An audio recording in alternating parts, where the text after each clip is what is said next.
ताय नमो नमः।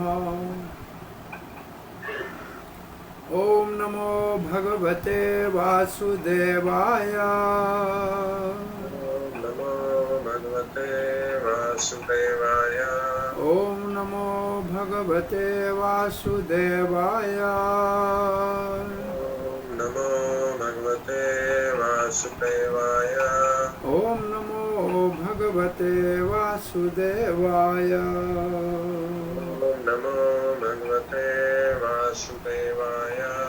नारायणं नमस्कृत्यं नरं चैव नरोत्तमं देवीं सरस्वतीं व्यासं ततो जयमुदीरये नष्टप्रायेषु भद्रेषु नित्यं भागवतसेवया भगवती उत्तमश्लोके भक्तिर्भवति नैष्ठिकी। कृष्णाय वासुदेवाय देवकी नंदनाय च नंदगोपकुमाराय गोविंदाय नमो नमः। जय श्री कृष्ण चैतन्य प्रभु नित्यानंद श्री अद्वैत गदाधर शिवासादि गौर भक्त वृंद। हरे कृष्णा कृष्णा कृष्णा हरे हरे, हरे राम राम राम हरे हरे। प्रिय पंचशील भक्तवृंद, दामोदर देश भक्तवृंद, सनातन देश के भाग्यशाली भक्तों और फेसबुक के सज्जनों, श्रीमद् भागवत के प्रार्थनाओं में 7वें स्कंद के 9वें अध्याय के अंतर्गत प्रहलाद महाराज भगवान नरसिंह देव के सामने प्रार्थना करते हुए हम पतित जीवों की जो परिस्थिति है उसका वर्णन कर रहे हैं। श्लोक 39 पढ़ रहे हैं। नैतं मनस्तव कथा सुवेकुंठनाथ। ये वैकुंठनाथ, ये भगवान, आपकी कथा में मन नहीं लगता। क्यों नहीं लगता? समप्रियते दुरित दुष्टम असाधु तीव्रम कामातुरम हर्ष शोक भय ईषणार्थम। संप्रियते, संप्रियते का अर्थ है उसमें हमारी इतनी रुचि नहीं हो रही है कथा में, उससे हमारे को संतुष्टि नहीं मिल रही है। कारण ये है दुरित दुष्टम। दुरित का मतलब पापमय कार्य करने के कारण, और दुष्ट का मतलब मन हमारा दूषित है, पाप के कारण हमारा मन दूषित है। और असाधु, असाधु का मतलब है बेईमान है। और तीव्रम, जिसको वश में करना बहुत कठिन है। जैसे अर्जुन भगवत गीता में कहते हैं, मन वायु के वेग से भी तीव्र गति से चलता है, उसको वश में करना असंभव है। क्या है मन में असाधुत्व? और काम आतुरम, संसार में कामनाओं से भरा पड़ा है। कभी हर्ष, कभी शोक, कभी सुख, कभी दुख, कभी भय। और ईशान का अर्थ होता है इच्छाएं, अनंत इच्छाएं। और आर्तम, और कभी बहुत दुखी होता है।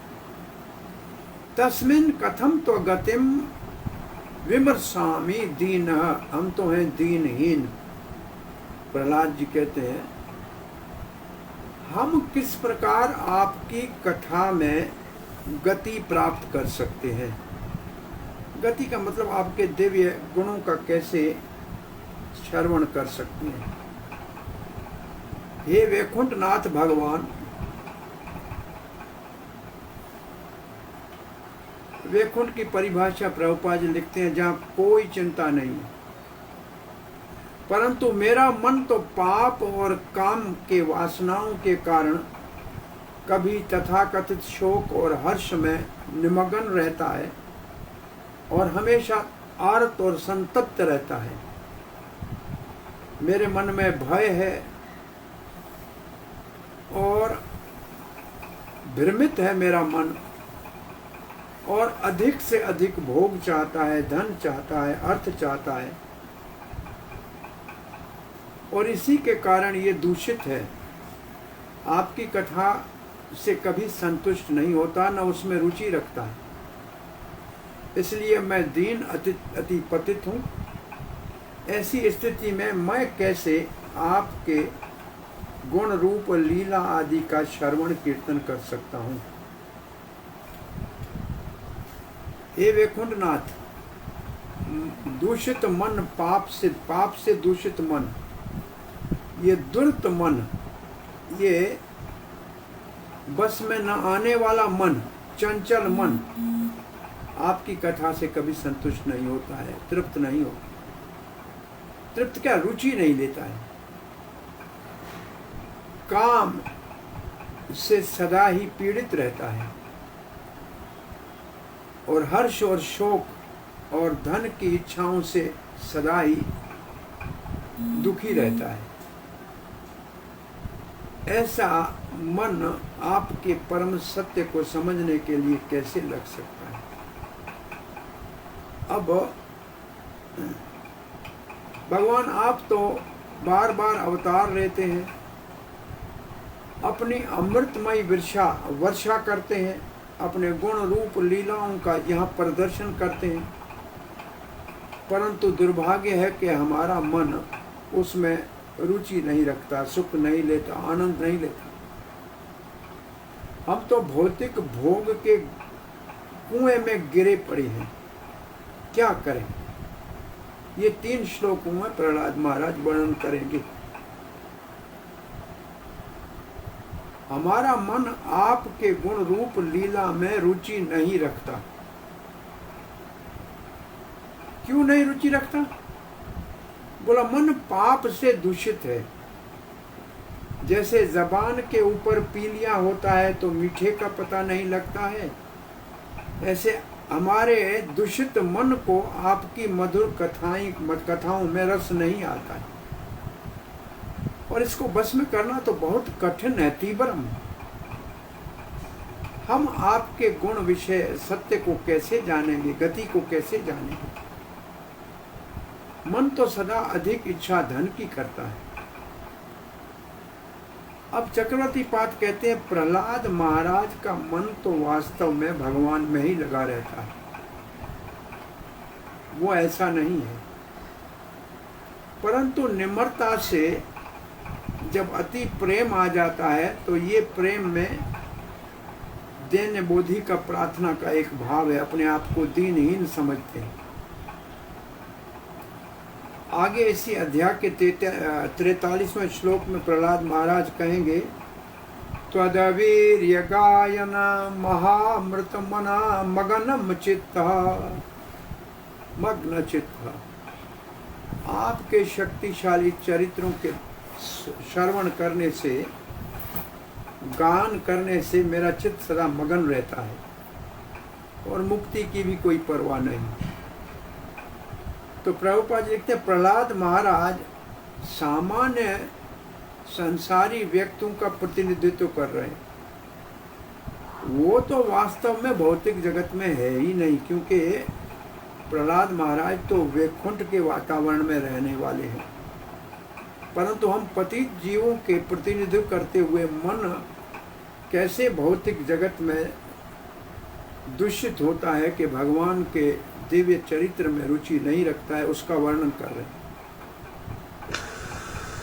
ये वर्णन सुनने से लगता है कि कितने ऐसे लोग आप जानते हैं जिनका मन कथा में नहीं लगता और विपरीत दिशा में जाता है। ये सत्य है। सामान्य धरती के ऊपर रहने वाले लोगों का वर्णन प्रहलाद महाराज ने किया है, ये सत्य है। मन पापों से भरा पड़ा है, पाप के कार्यों में लगा पड़ा है। इसलिए जो चीज कृष्ण भावना से जुड़ी हुई है उसको समझने में समर्थ नहीं है।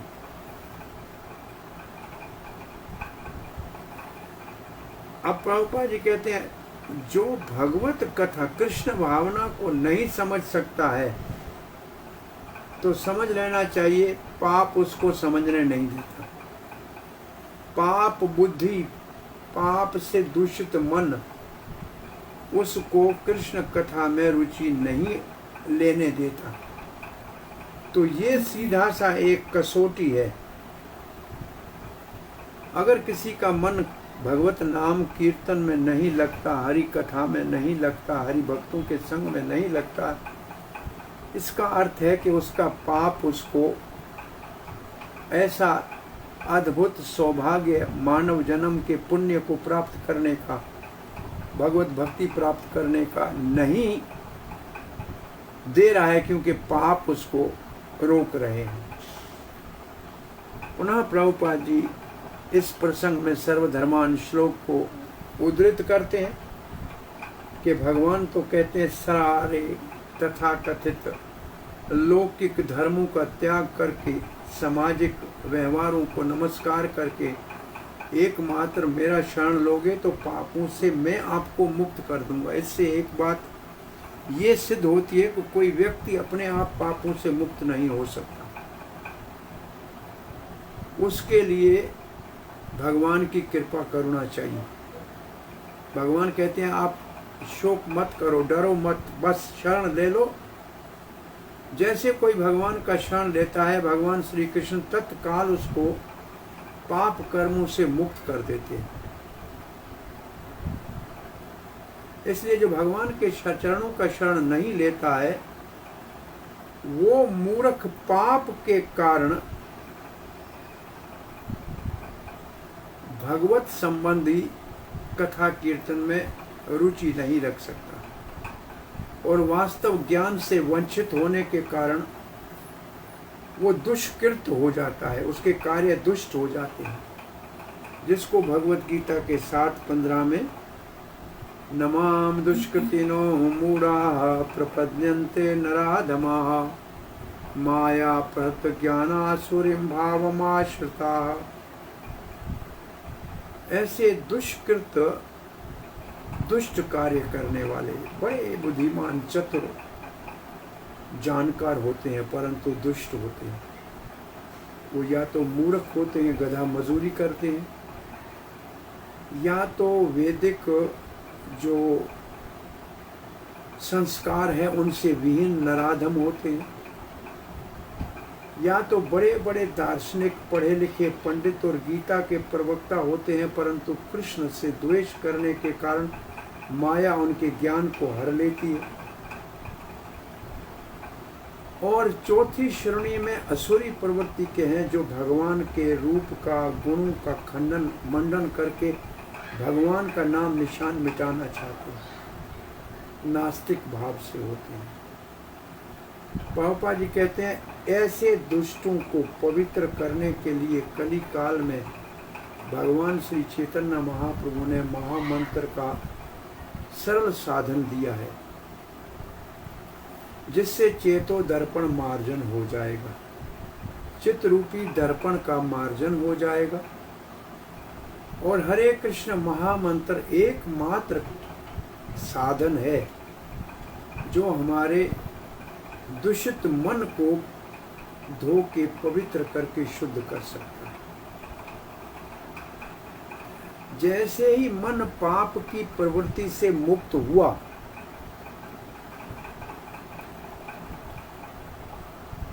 तो फिर मानव अपने कर्तव्य को, जीवन के लक्ष्य को जानने में समर्थ हो जाएगा और कृष्ण भावना आंदोलन का मुख्य उद्देश्य ऐसे पाप प्रवृत्ति के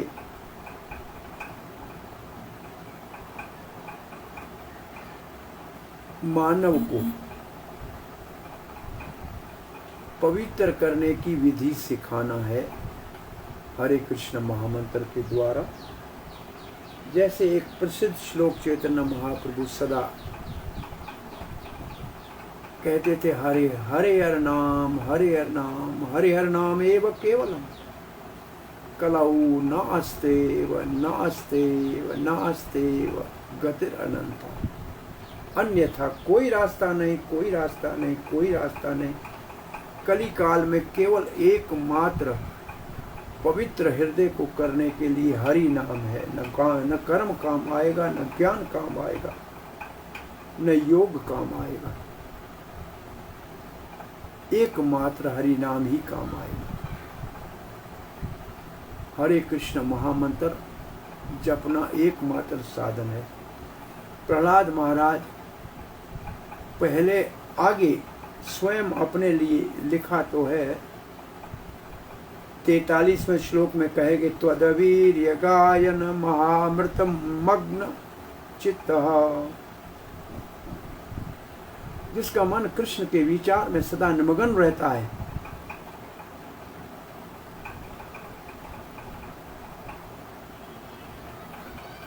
वो ही एकमात्र गुण है जो मन को पवित्र कर देता है और सदा पवित्र रखता है।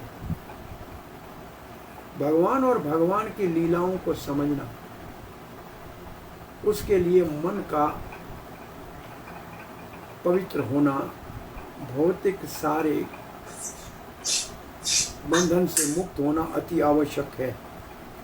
और ये केवल भगवान के नाम जपने से संभव है। और जैसे कोई नाम जपना शुरू करेगा, कृष्ण कृपा से भौतिक बंधन से मुक्त हो जाएगा। जैसे कोई भगवत नाम सुमरण करेगा तो भौतिक बंधन से मुक्त हो जाएगा। हम आगे का श्लोक पढ़ने जा रहे हैं। जीवाए कत्वच्युत्ता विकृशति मा वितृप्ता,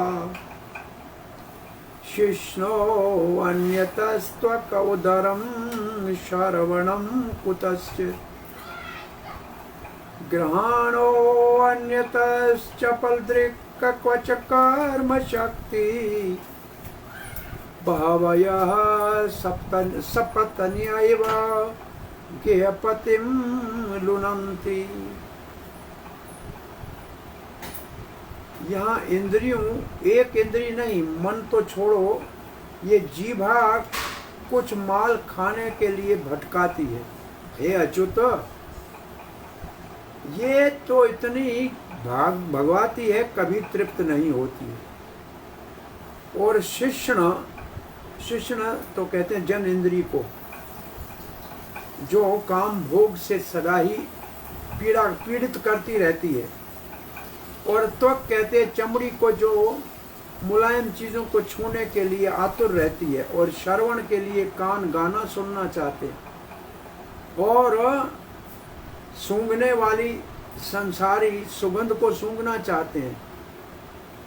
तो फिर कैसे भगवान ऐसा चपल आपके गुणगान कर सकता है या कथा सुन सकता है।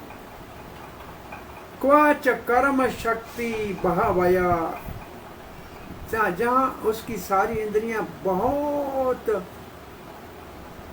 रास्तों में भटका रही हैं। फिर उदाहरण दे रहे हैं, बहव पत्नियां एवं गेह पतिम लुनंती, जिस पति की एक से अधिक पत्नियां हो और वो उसका जैसे सत्यानाश करती हैं, ऐसे जीव का ये सारी इंद्रियां इधर उधर भोग में भगाकर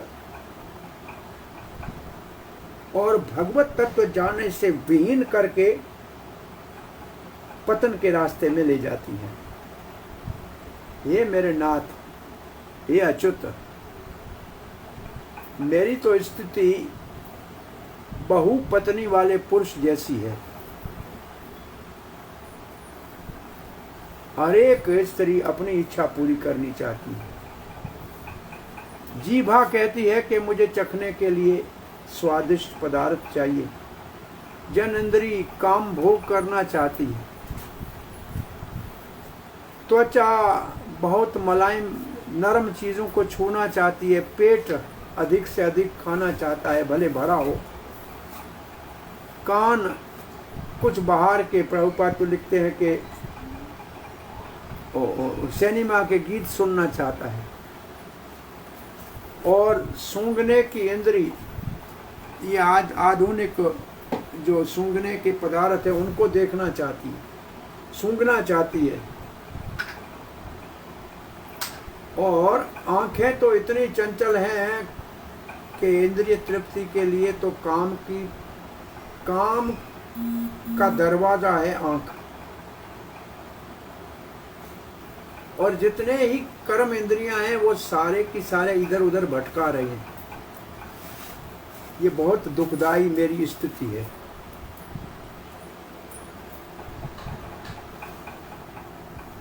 ये मेरे नाथ जीभा एक तरफ खींच रही है, जनेंद्री दूसरी ओर, और त्वचा और उदर और कान और जगह खींच रहे हैं। नाक को कहीं खींचता है तो आंख किसी दृश्य के लिए लुभाती है। कैसे मैं ये सब काम करूं? बहु पत्नियों के पति के समान घर का नाश हो रहा है।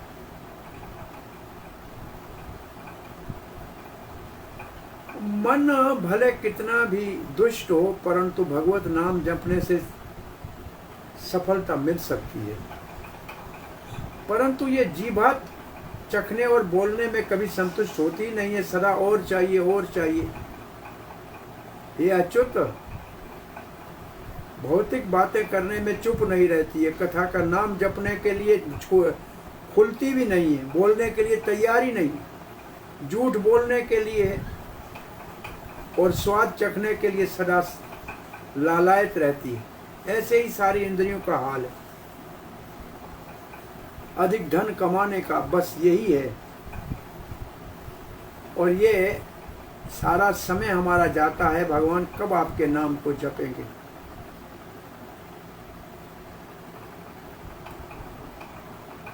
मानव जीवन, प्रभुपाद जी लिखते हैं, भगवत साक्षात्कार के लिए है और इसका शुभारंभ श्रवण कीर्तन विष्णु से होता है।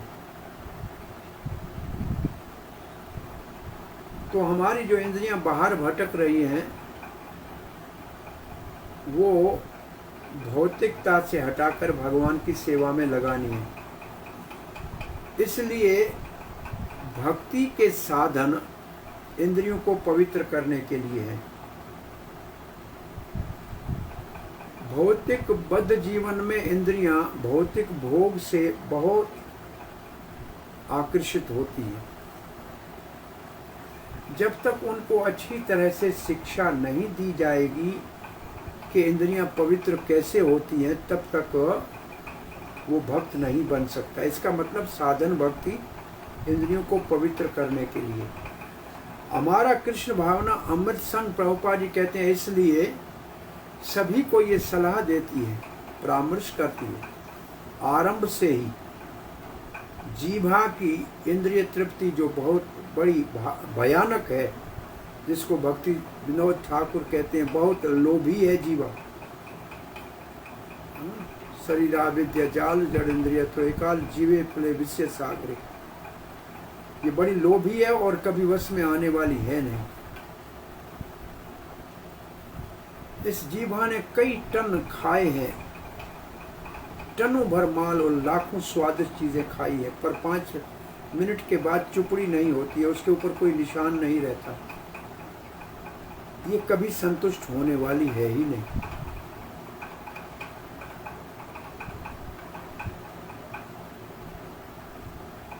ये पहली इंद्रिय और ये सारी इंद्रियां ऐसे है। इसलिए उपदेशामृत में वाचो वेगम से ही शुरू होता है कि वही महात्मा साधु बन सकता है जो अपनी इंद्रियों को संयम में कर सकता है, इंद्रियों के वेग को सह सकता है, रोक सकता है। ये बहुत अच्छा उदाहरण है बहुपत्नियों वालों का। एक व्यक्ति की 2 पत्नियां थी, रात को सोया हुआ था, दोनों पत्नियां उसको एक बाल खींच रही थी, एक टांगों को मार रही थी। चोर अंदर गया, उसको हंसी आ गई, पकड़ा गया। जज ने पूछा चोर हो? बोला हाँ। तुम्हें सजा मिलेगी? बोला ठीक है, कोई भी सजा देना, 2 पत्नियों का पति मत करना, मैंने उसका हाल देखा। तो हमको तो 5 पत्नियां ये इंद्रियों के रूप में पीछे पड़ी हुई हैं।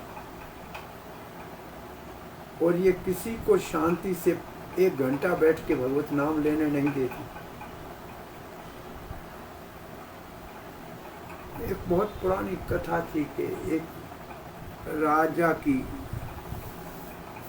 बहुत सुंदर राजकुमारी थी। कहा कि इसका विवाह उससे करेंगे जो ये 5 बकरियों को ले जाके 15 दिन जितना चाहे खिलाए, परंतु जब मेरे घर में लाए तो मैं घास डालूंगा। बकरी ने घास में मुंह डाला तो जो विवाह के लिए आया उसको बंदी बना दिया जाएगा। बकरी ने घास नहीं खाया तो राजकुमारी के साथ विवाह किया जाएगा। बहुत से राजकुमार आए, बकरियों को हलवा पिस्ता खिलाया, काजू खिलाया। 15 दिन के बाद लाए और बकरी घास खाया और सब जेल में। एक राजकुमार को राजकुमारी तो बड़ी अच्छी लगी, लेकिन जेल में जाने की इच्छा नहीं थी, बड़ा दुखी बैठा था। बकरी चराने वाले ने देखा, कहा कि क्यों महाराज दुखी, युवराज दुखी क्यों? बोला इच्छा तो मेरी है राजकुमारी से को प्राप्त करने की, परंतु बकरियां घास खा जाती। नहीं चिंता करो आप राजकुमार जी बकरियां लाके मेरे को दे दो, 15 दिन से मेरे से ले जाना। बकरी घास में मुंह नहीं डालेगी, मैं आपको वचन देता हूँ। ये राजकुमार बकरियां लाया, बकरी चराने वाले को दे दी। बकरी चराने वाले ने घास डालता था, घास खा लिया बकरी ने।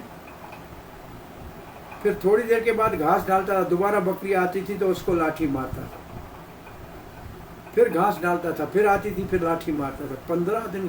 12 दिन के बाद बकरी दोबारा घास को देख के दूर से भाग जाए, पता है कि लाठी लगेगी। 15वें दिन ये बकरियां लाया, राजा ने घास डाला, बकरियां भाग गई, बै बै करती भाग गई, क्योंकि पता था कि घास के पास गई नहीं, लाठी लगी नहीं। राजकुमारी मिल गई। ये भक्ति रूप राजकुमारी को प्राप्त करने के लिए वो बकरी को सुधारने वाला जैसे चरावा था, ऐसे गुरु के चरण में जाएंगे जो हमारी इंद्रियों को जब तक अच्छी तरह से मार्ग में लाके संयम में नहीं डालेगा, तब तक तो ये पेट भरे भी कुछ देखेगा तो आंखें उधर जाएंगी ही जाएंगी। तो ये इंद्रियों का बहुत बड़ा जाल है जिसमें जीवन फंस चुका है। प्रभुपाद लिखते हैं, जीभा को कभी भी अभक्ष्य भोजन मांस आदि कराना नहीं चाहिए और शराब आदि पीने की आदत डालनी नहीं चाहिए, धूम्रपान करना नहीं चाहिए, यहाँ तक भी चाय और कॉफी से भी अपने आप को बचाना चाहिए। प्रभुपाद ने कहा उसको भी हम अपने शिक्षा के अंतर्गत जो कृष्ण भावना में आना चाहता है उसको मना करते। इस प्रकार से विवाह के माध्यम से अपनी जन इंद्रियों को संयम में करना चाहिए। जब तक इंद्रियां वश में नहीं होगी तो हम कृष्ण भावना में प्रगति नहीं कर सकते। एकमात्र साधन इंद्रियों को वश में करना है भगवान के नाम को सुनना और गाना, श्रवण और कीर्तन। नहीं तो उस बहु पत्नी वाले पति की तरह सदा ही इंद्रियों के भोग में भटकते रहेंगे। एवं स्वकरम पतितं भववैतरिणीयाम् अन्य जन्म मरणाशन भीतम् पश्यन् जन्म स्वपर विग्रह वैरमैत्रम् हन्तेति पारचार पीपरहि मूढ़मद्य। एवं इस प्रकार स्वकर्म पतितम, अपने ही कर्मों के कारण जगत में पतित हो गए हैं, गिर पड़े। ये कैसा है संसार? भव वैतरणी, वैतरणी एक नदी का नाम है जो नरक में ले जाने वालों को उससे गुजरना पड़ता है, उसका नाम है वैतरणी। जन्म मृत्यु जरा व्याधि की ये वैतरणी जो नदी है, इसको कहते हैं भव। और वैतरणी यमराज के यमलोक के रास्ते में है, जिसको पार करके जानना पड़ेगा। अन्य जन्म मरण, ये एक जन्म से दूसरे मरण इस वैतरी के अंदर से गुजरना पड़ रहा है। आसन, और पता नहीं क्या क्या खिलाया जाता है। जब यहाँ भक्ष्य चीज खाते हैं तो वहां तो पता नहीं क्या खिलाया जाएगा। जन्म स्व पर, कभी किसी को अपना मानते हैं, कभी किसी को शत्रु मानते हैं। भगवान आप तो हो पाराचर, आप तो वैतरणी के दूसरे तट पे हो और हम इस तट पे भटक रहे। पी पर ही भगवान कृपा करके हमारी रक्षा कीजिए, इस भयानक, इस भयभीत भोगों के संसार से मुक्त कीजिए। हम मूर्ख हैं, आध्यात्मिक ज्ञान से वंचित हैं। अद्य आज ही हम आपका शरण लेते। हे नाथ, आप तो दिव्य हैं, वैतरणी के दूसरे पार रहते हैं, जहाँ जन्म मृत्यु तो है नहीं, परंतु हम अपने कर्मों के कारण इस वैतरणी के इस तरफ भौतिक जगत में भटक रहे हैं। वास्तव में हम इस नदी में गिर पड़े हैं, बार बार जन्म मृत्यु की पीड़ा भोग रहे हैं और अभक्ष्य भोजन जबरदस्ती खिलाया जा रहा है। अब भगवान हमारी ओर देखिए, केवल हमको, हमारे ऊपर नहीं, सारा संसार दुखी है, कृपा कीजिए। आपकी अहितु की कृपा से आप हमारा उद्धार करके हमारा रक्षण भी कर सकते हैं और पालन भी कर सकते हैं। हम आपको प्रार्थना करते हैं। प्रहलाद कहता है, मैं देखता हूं ये सब लोग पतित हो गए हैं भौतिक जगत में अपने कर्मों के कारण, जैसे वैतरणी नदी में कोई गिरा हो। सब भयभीत है, खाने के विषय में, जन्म मृत्यु के विषय में, मित्र शत्रु के विषय में, घर परिवार में कलह है, आपस में झगड़ा चल रहा है। आप ही सहायता कीजिए इस भयानक नदी को पार करने में, और हम मूर्खों को आज आप मुक्त कीजिए।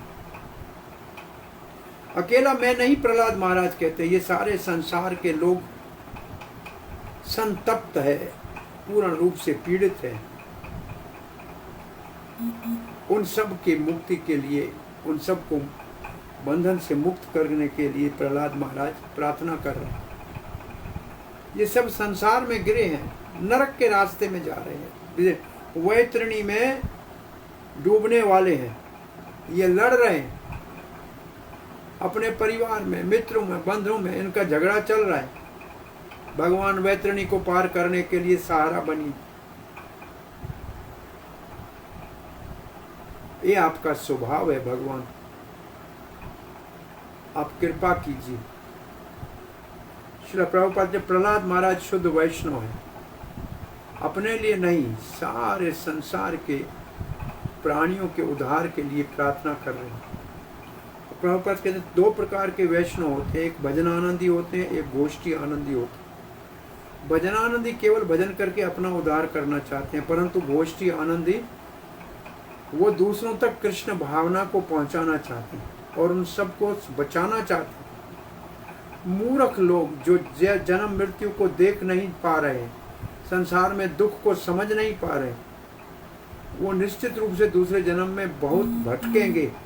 उनके ऊपर करुणा कृपा करने के लिए ये भजन आनंदी नहीं, गोष्ठी आनंदी प्रचार के कार्य में लगे रहते हैं। ये मूर्ख, ये बदमाश लोग, ये असंयमित लोग अपने दूसरे जन्म के विषय में कुछ जानते ही नहीं।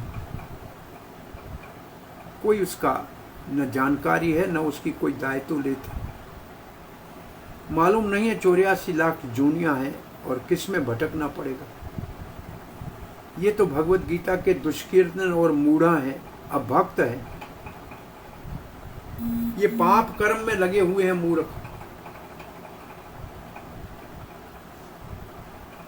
ये भी मालूम नहीं है इनको दूसरे जन्म में क्या दुख भोगना पड़ेगा। यहां भी हम देखते हैं कितने जीव हैं। देखो, सूअर है, विष्टा खाता है।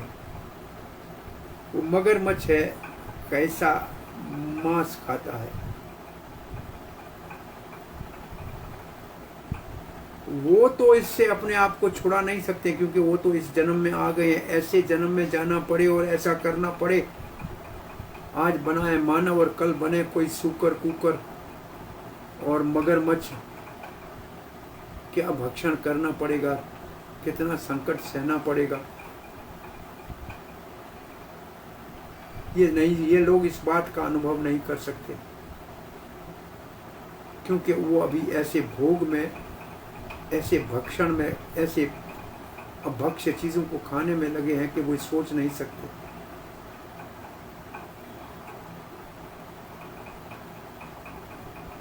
और इसी की वजह से दूसरे जन्म में ऐसा ही खाने को मिलेगा, कितनी पीड़ा भोगेंगे। इसलिए वैष्णव इनके भविष्य के दुख से पीड़ित होके उनको उस मुश्किल मुसीबत वाली दुखदायी जीवन से छुड़ाने के लिए भगवान की भक्ति में लगाना चाहता है।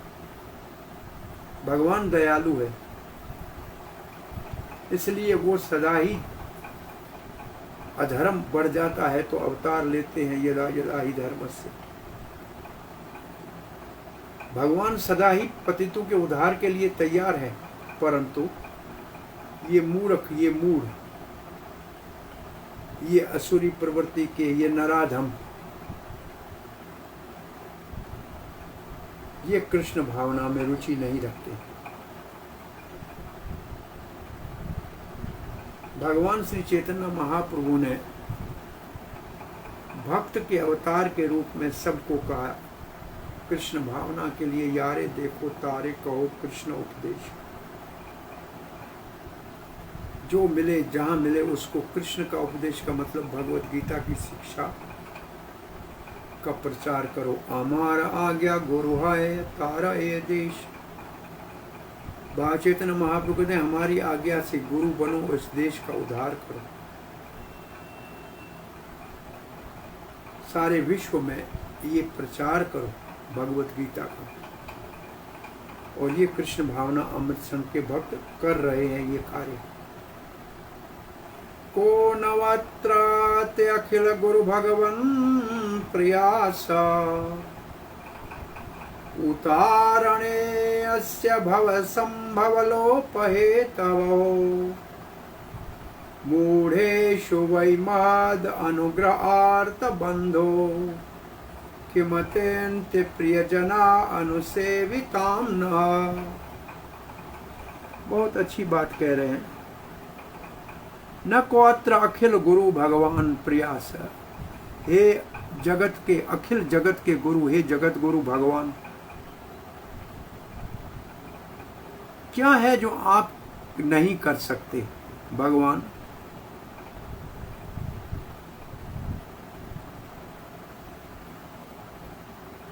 उत्तरेण, उतारण, हम सबको तारने का।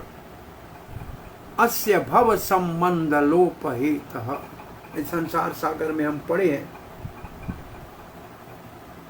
और जिसमें प्रलय होगी, आप इसमें बचाने वाले आप ही हैं। मूढ़ों को, मूर्खों को मत अनुग्रह, बहुत अति अनुग्रह करे। आर्त बंधु, हे दुखी, हे दीनानाथ, हे दीन बंधु। आर्त बंधु का मतलब दीन बंधु। आपके लिए कुछ क्या मुश्किल? आपके भक्त भी ये कार्य कर सकते हैं। हम आपके भक्तों की सेवा में लगेंगे, निश्चित रूप से आप कृपा करेंगे और हम संकट से मुक्त हो जाएंगे।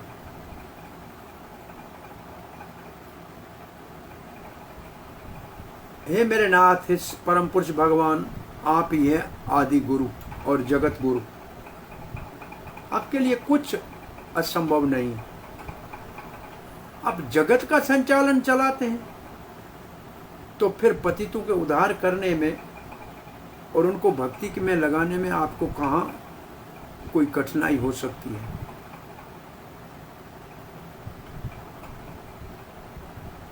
आप दीन बंधु हैं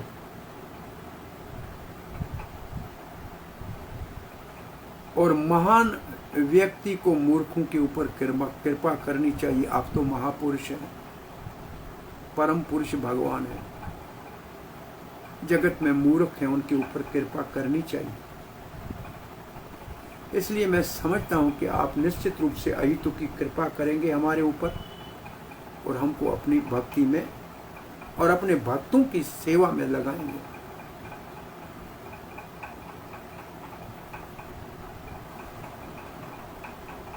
हे जगत गुरु,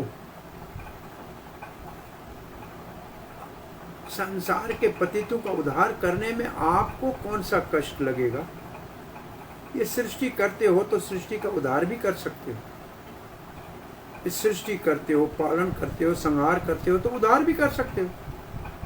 ये दीन बंधु, आप अति दयालु हैं, मूर्खों के ऊपर कृपा करते हैं।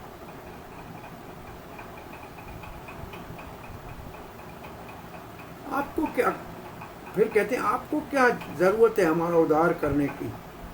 केवल आपके भक्तों की सेवा में लग गए तो हमारा उद्धार हो जाए। मानो भगवान कहे कि मैं अकेला कैसे आप सबका उद्धार कर सकता हूं, तो प्रहलाद महाराज कहते हैं आप जगत गुरु हैं, आप ही एकमात्र ये कार्य कर सकते हैं। आप अपने अनंत रूप धारण कर लेते हैं, आप अपने अनंत भक्तों को भेज सकते हैं। ये मत कहिए कि आपके लिए आप समर्थ नहीं हैं, आप सर्वसमर्थ हैं। आप सृष्टि करते हैं, पालन करते हैं, संहार करते हैं, तो फिर उद्धार क्यों नहीं कर सकते? भगवान, ये तो आपका कर्तव्य है। आप अति दयालु हैं, मूर्खों के ऊपर तो करुणा करते ही है। तो भगवान कहते मैं आप और आप सबको उद्धार कर लूंगा। तो कहते हैं कोई बात नहीं, मैं हठ नहीं कर रहा हूं।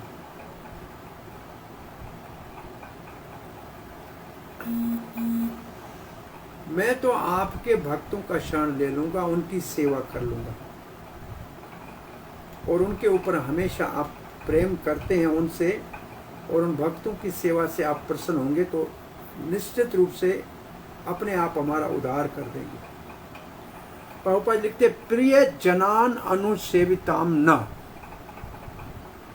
ये बहुत महत्वपूर्ण शब्द है। इसका अर्थ है भगवान अपने भक्तों की सेवा से अधिक संतुष्ट होते हैं। कोई भगवान के भक्त की सेवा करे तो भगवान अधिक संतुष्ट होते हैं और ऐसे भक्त की ऊपर करुणा कृपा करते हैं, उसकी ओर झुकाव अधिक होता है भगवान का। भगवान के भक्तों का भक्त बनना, दास दास अनुदास बनना। प्रभुपाद जी कहते हैं राजा को आप कौन सा उपहार देके प्रसन्न करोगे, वो तो राज का स्वामी है। परंतु राजा के पुत्र को एक छोटा सा रसगुल्ला खिलाओगे, खिलौना लेके दोगे तो राजा प्रसन्न हो जाएगा। तो राजा को प्रसन्न करने से राजा के पुत्र को प्रसन्न करना तो राजा प्रसन्न हो जाता है। ऐसे भगवान के भक्त को प्रसन्न करने से भगवान प्रसन्न हो जाते हैं। इसलिए भगवान श्री चैतन्य महाप्रभु ने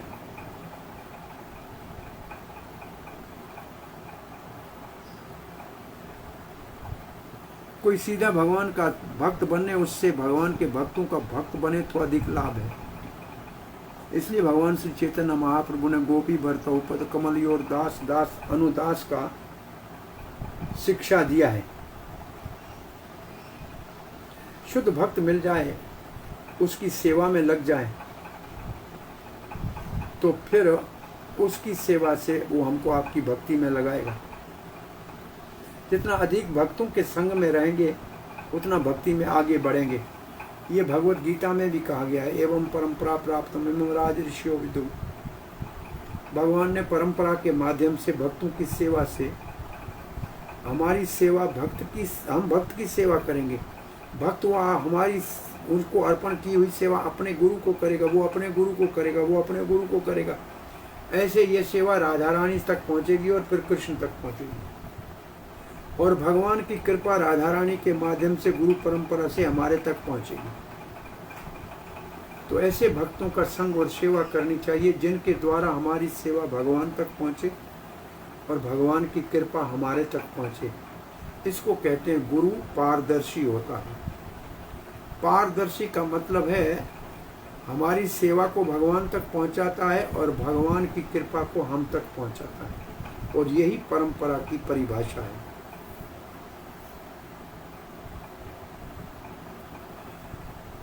और नरोत्तम दास ठाकुर कहते हैं तांडेरा चरण से भी भक्त सनेवास, तांडेरा चरण से भी भक्त सनेवास। भक्तों के आपकी चरणों की सेवा के लिए भक्तों की चरणों की सेवा करूंगा तो आपकी सेवा मिलेगी।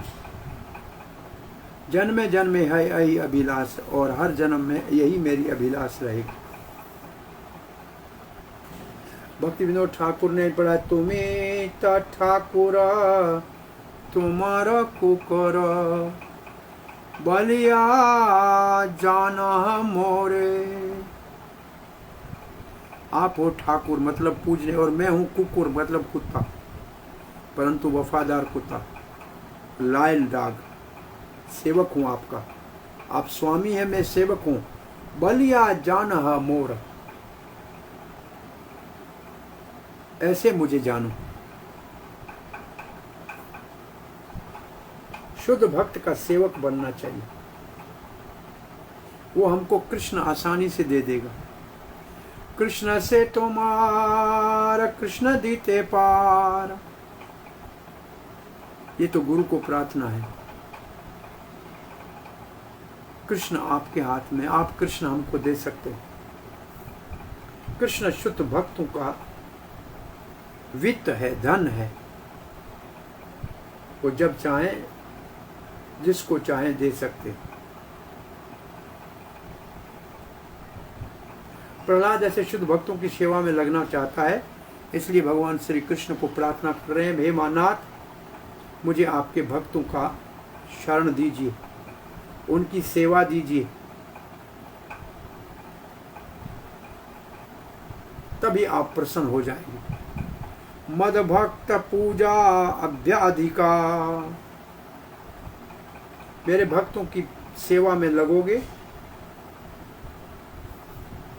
मेरी भक्ति से, मेरे भक्तों की सेवा से मैं अधिक संतुष्ट होऊंगा। एक और बहुत महत्वपूर्ण बिंदु इस श्लोक में ये है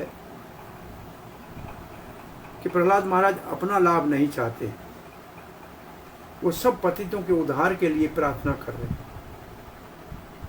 और सबको भगवान और भगवान के भक्तों की सेवा में, भक्ति में लगाना चाहते हैं, तब वो सब मुक्त हो जाएंगे। भगवान की कृपा, भगवान को करने में कोई कठिनाई नहीं है।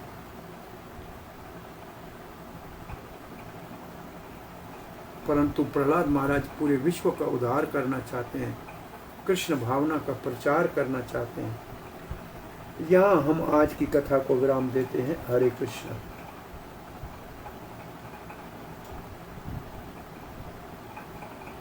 आपका कोई प्रश्न, जिज्ञासा है?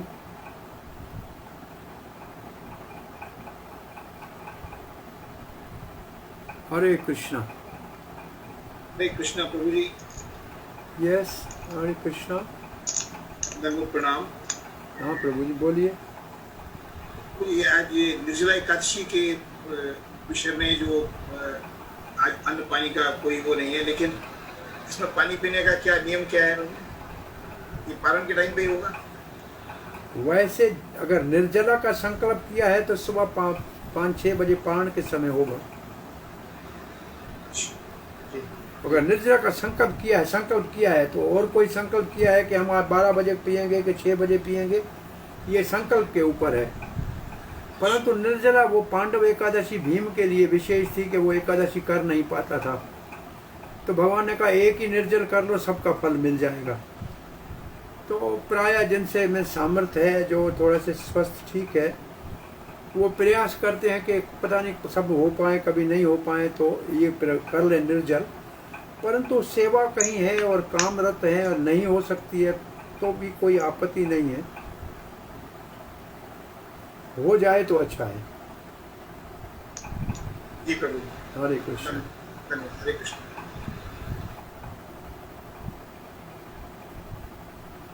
और कोई?